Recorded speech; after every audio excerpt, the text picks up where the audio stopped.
आं दिनै SBI clerkनि 2025नि apply फैनायनि मबाइलजों माबोरै बानायो बेखौ ओरैनो सर्टलि खोन्थागोन आरो मा फार्स्टआवनो जों गुगोलाव फैनानै जायखिजाया SBI नैयाव थुनसै बेयाव थुबाय दा जायखिजाया वेबसाइट मोनसे लाबानो जाबाय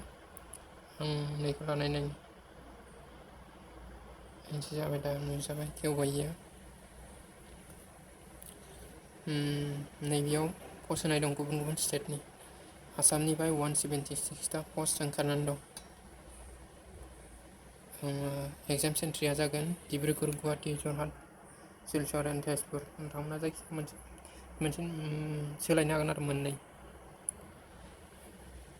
एप्लिकेशना जाहैबाय अनलाइन मड अफ एप्लिकेशन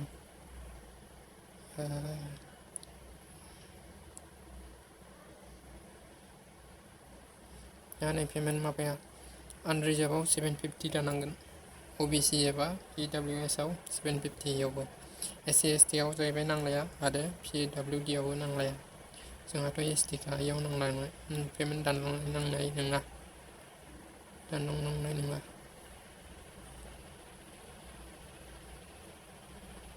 नैयाव दं अनलाइन एप्लिकेशन फर्म नोंथाङा एप्लाइ बानायनोबा बेयाव क्लिक खालामदो बियो नटिस मोजां होनाय दं दे नैबेयाव आं दा खोन्थागोन र' फार्स्टआवनो नोङो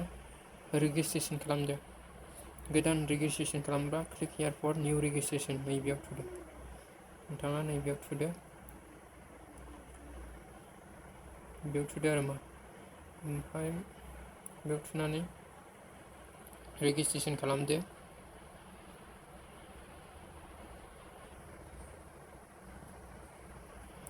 नैयाव रेजिस्ट्रेसन खालामबा मा नांगोन फार्स्ट नेमखौ होग्रोदो कनफार्म खालामदो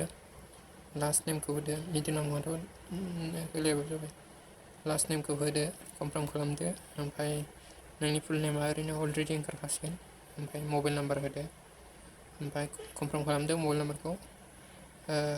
अल्टारनेटिभ मबाइल नाम्बार नों दंबा होदो आरो गैयाबा होआबाबो जाबाय ब्लेंक दोनबाबो जाबाय इमेल आइडिखौ होदो ओमफ्राय नैबेयाव जिमेल दंबाथाय जिमेल होदो कनफार्म इमेल आइडि खालामदो ओमफ्राय नैयाव सिकिउरिटि खालामनानै सेभ नेक्स्टआव थुदो नोंथाङा रेजिस्ट्रेसन खालामखांबायबा नैबेयाव लगइन खालामदो लगइन खालामखांनानै